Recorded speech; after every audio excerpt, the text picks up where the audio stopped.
Assalamualaikum warahmatullahi wabarakatuh. Waalaikumsalam warahmatullahi wabarakatuh. Oke, Mai siap. Siap. Berdoa dimulai. Bismillahirrahmanirrahim. Alhamdulillahirabbil alamin. Ar-Rahmanirrahim. Selesai. Belum beri salam. Assalamualaikum warahmatullahi wabarakatuh. Oke, hari ini kita menyanyikan lagu Halo Halo Bandung. Oke, berdiri semua.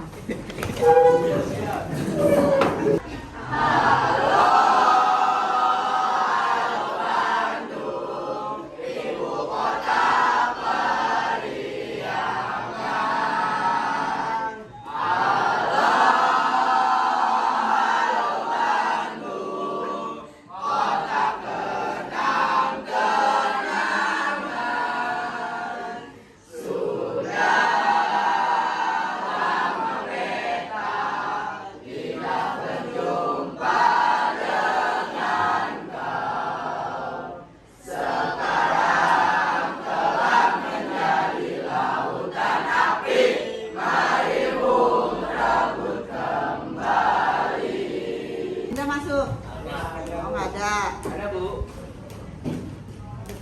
Ahmad Al-Fatih ada. Charlie ada. Ada Bu. Nah, si Sylvia, Ada Bu. Siva Aulia Zahra, Ada Bu. Siva Aulia, Ada Bu. Winnie. Hadir Bu. Oke, Zahra. Oke, terima kasih. Teknik pengolahan, ya.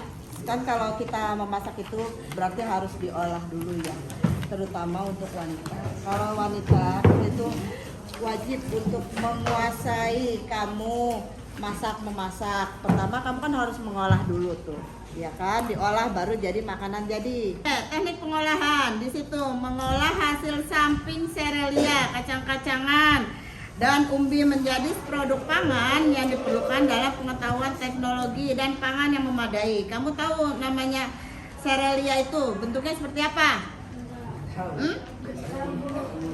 Serelia itu kayak apa? Padi-padian dia bentuknya. Seperti itu. Kalau kacang-kacangan tahu kan macam-macam kacang-kacangan? Oke, kalau umbi tahu kamu? Umbi-umbian ya? Apa contohnya? Neng. Singkong. Oke, apa lagi? Ubi jalan sayang, bukan ubi ungu. Oke. Ada macam-macam di sini teknik pengolahannya. Yang pertama, teknik pengolahan makanan panas basah. Teknik ini adalah mengolah bahan makanan dengan menggunakan bahan dasar cairan untuk mematangkannya. Bahan dasar cairan yang digunakan bervariasi seperti air, kaldu, santan, susu, dan bahan lainnya. Contohnya apa? Kalau misalnya bahan panas basah, waktu itu kita sudah pernah praktek dengan kaldu. Apa? Waktu itu sayur sop, ya kan? Kamu pernah praktek seperti itu. Yang kedua, teknik pengolahan panas kering. Panas kering adalah mengolah bahan makanan tanpa bantuan bahan dasar cairan untuk mematangkannya. Teknik ini sama sekali tidak menggunakan air dalam proses pematangannya. Tapi teknik ini menggoreng dengan minyak banyak. Contohnya apa kalau dengan minyak banyak kamu menggoreng? Tempe. Ikan. Pengawetan dengan suhu rendah nih. Yang pengawetan dengan suhu rendah dengan cara memasukkan bahan pangan dalam lemari pendingin. Nah, proses pengawetan dengan suhu rendah ada dua macam, yaitu dengan sistem pendinginan antara suhu kurang 25 derajat sampai plus 10 derajat. Contohnya apa? Kalau dengan itu bikin yogurt bisa. Ya kan? Fermentasi juga itu pengawetan yogurt. Oke. Yang kedua, pengawetan dengan suhu tinggi. Pengawetan dengan suhu tinggi cara dipanaskan, misalnya merebus atau menggoreng suatu bahan makanan. Apa? Menggoreng dengan suatu makanan, bisa itu tempe, ya. Oke. Yang C, pengawetan dengan pengeringan. Nah, pengeringan adalah suatu metode untuk mengeluarkan atau menghilangkan sebagian air dari suatu bahan dengan cara menguapkan air menggunakan energi panas. Ya, pengawetan secara kimia. Pengawetan secara kimia alami diperoleh dari makanan segar seperti gula, garam, bawang, cuka. Nah, contohnya cuka bisa pengawetan dengan secara kimia. Oke. Sampai sejauh ini, ada yang mau bertanya tentang itu? Oke. Apa manfaat dari hasil pengawetan? Oke, manfaat dari pengawetan adalah mencegah pertumbuhannya jamur atau bakteri dari pengawetan tersebut. Ada lagi yang mau bertanya? Sewu. Berapa lama pengawetan tape singkong? Oke, tape singkong itu kan harus pakai ragi, ya. Jadi 3 hari baru jadi. Ya, tadi Ibu sudah menjelaskan tentang macam-macam pengawetan. Jadi Ibu bagi kelompok ya. Kelompok 1, 2, 3, dan 4. Ibu minta kalian menjelaskan kembali tentang ini kelompok 1 tentang pengawetan dengan suhu rendah. Ini pengawetan dengan suhu tinggi, yang ini pengawetan dan pengeringan, yang itu pengawetan secara biologis dan kimia. Oke, ada pertanyaan? Sekarang buatlah kelompok kalian berdiskusi tentang itu. Nanti dijelaskan kembali, ya. Gue masih nggak ngerti nih. Apa maksudnya? Wah, itu sistem pengawetan dengan suhu rendah adalah dengan cara memasukkan bahan pangan pada lemari pendinginan. Dah, paham kan? Paham.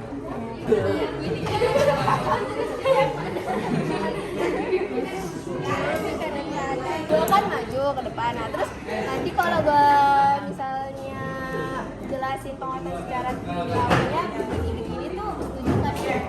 Boleh. Kan yang mau maju. Satu ya, Hafiz. Udah deh, kan Hafiz lebih pengalaman materi. Tadi kita sudah diskusi, perwakilan dari kelompok 1 boleh maju ke depan. Irsad, jelaskan.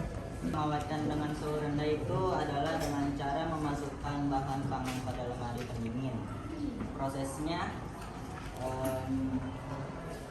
ada 2 macam, yaitu pendingin atau cooling dengan suhu antara minus 20 derajat Celcius sampai 10 derajat Celcius, dan pembekuan atau freezing dengan suhu antara minus 120 derajat Celcius sampai minus 240 derajat Celcius. Sedangkan pembekuan cepat atau quick freezing dilakukan pada suhu minus 240 derajat sampai minus 400 derajat Celcius. Kelompok 2 perwakilannya Ibu Rita Rifki, maju ke depan. Pengawetan dengan suhu tinggi dengan cara dipanaskan, misalnya merebus atau menggoreng suatu makanan. Contohnya merebus menggoreng tempe, merebus bakso. Kelompok 3 pengawetan dengan pengeringan. Pengawetan dengan pengeringan. Pengeringan adalah suatu metode untuk mengeluarkan atau menghilangkan sebagian air dari suatu bahan dengan cara menguapkan air tersebut dengan menggunakan energi panas. Contohnya dendeng dijemur di panas matahari. Dendeng, kalian tahu dendeng kan?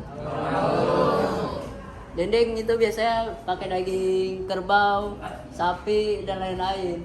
Terima kasih. Sekarang kalian sudah paham dari 3 kelompok tersebut? Kelompok 4 perwakilannya pengawetan secara biologis dan kimia. Jadi pengawetan secara biologis dan secara kimiawi itu adalah teknik pengawetan yang digolongkan menjadi 2, yaitu ada pengguna pengawet alami yang diperoleh dari makanan segar seperti gula, garam, bawang putih, cuka, kunyit, dan kuah. Atau B, penggunaan bahan tambahan makanan yaitu BTM dan pengasapan. Penggunaan teknik pengolahan pangan tergantung produk pangan atau makanan yang akan dibuat. Setiap produk atau makanan yang dibuat dapat menggunakan lebih dari 1 teknik pengolahan pangan. Hasil diskusi kalian, jawaban kalian sudah cukup memuaskan. Dan saya menyimpulkan dari macam-macam pengawetan, yang pertama pengawetan dengan suhu rendah, yaitu dengan sistem 10 sampai plus 10. Contohnya apa? Tadi dengan pendingin. Nah, bisa dengan ini bikin es krim, itu pengawetan bisa. Oke, pengawetan dengan suhu tinggi tadi dengan dipanaskan. Contohnya tadi sudah dijelaskan dari kelompok 2. suhu tinggi apa? Dendeng ya. Sampai sini terima kasih. Assalamualaikum warahmatullahi wabarakatuh. Waalaikumsalam. Oke. Saya cukupkan pelajaran prakarya hari ini. Saya ucapkan terima kasih. Assalamualaikum warahmatullahi wabarakatuh. Waalaikumsalam.